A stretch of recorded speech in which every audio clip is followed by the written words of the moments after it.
На такси мы ездим вообще-то. Почему? Автобусы не ходят, что ли? Не ходят. Плохая дорога. Ситуация с пассажирскими перевозками из Помостина до райцентра возникла не вдруг. Дорога в этом направлении не ремонтировалась лет 10. В итоге на некоторых участках ямы больше 20 сантиметров глубиной. И объехать их подчас нет никакой возможности. Если попадает в яму, а яму объезжать нигде. Ямы, все проседает автобус на яме. Даже проехать не можем. Этот пазик предприниматель Андрей Уляшев купил 3 года назад. Но автобус быстро пришел в негодность. Вот этот автобус, вот, который маленький, с маленькой колесами, на нем уже вообще не можем ездить. Нет, второй паз, который длинный, побольше колеса. Он начал задевать, он проседает, и автобус разламывает наполовину. 28 августа помостинские предприниматели официально отказались исполнять условия муниципального контракта по перевозке людей. Уж слишком дорого им обходятся регулярные рейсы. Чревато. Дорого каждый рейс, накладно выходит у меня где-то порядка 5000, то есть на запчасти. И это уже последние месяцы, скажем, почти каждый рейс вот так вот. По словам перевозчиков, это направление очень востребовано. Каждый рейс заполняется под завязку. Особенно сильно из-за отсутствия регулярного автобусного сообщения страдают льготники. Теперь добираться до районных врачей им приходится на такси. Владельцы легковушек от поездок в Усть-Кулом тоже стараются воздерживаться. После таких вояжей их и без того невысокие доходы уходят на ремонт автомобиля.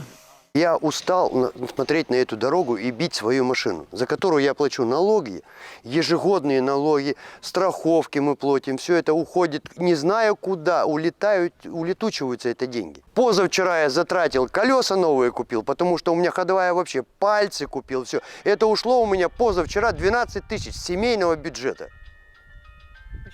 Ощутимо. Когда мы в совхозе получаем по 3 тысячи, по 4 тысячи, но общая где-то зарплата у нас 6-7 тысяч. Водитель школьного автобуса Роман возить своих юных пассажиров в Усть-Кулом в новом учебном году тоже побаивается. Но отказаться от рискованных поездок не может. Детей возим, ответственность очень большая. Ездим, надо возить. Отказаться никогда. Да. На состояние автобуса сказывается такая дорога? Конечно, едем, как черепахи ползем. Так вот.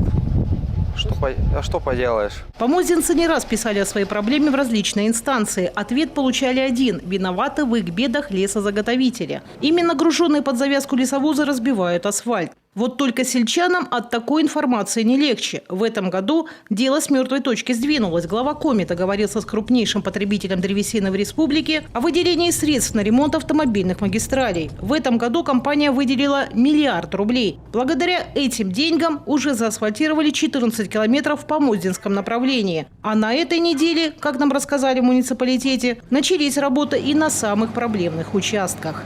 Сразу после того, как нам стало известно, что перестали перевозчики перевозить пассажиров, мы обратились в адрес управления автомобильных дорог Республики Коми. Были найдены дополнительные средства, это порядка 2 миллионов рублей, на частичный ремонт наиболее плохих участков этой дороги.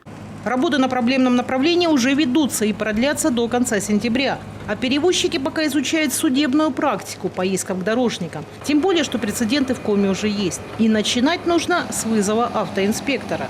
Сотрудники госавтоинспекции документируют именно размеры ямы дорожного полотна. Если оно не соответствует, то выносят соответствующий акт об устранении 5 сантиметров. Это глубина 15 ширина и 60 длина. Соответственно, здесь эти нормы допустимы. Все, что свыше, уже недопустимо для дорожного покрытия. Акт о ненадлежащем состоянии дорожного полотна, составленный автоинспектором, станет основанием для судебного иска к организации, отвечающей за содержание дорог. Если ее признают виновной, платить за ремонт поврежденного авто будет именно она. Наталья Литкевич, телеканал Юрган, Усть-Куломский район.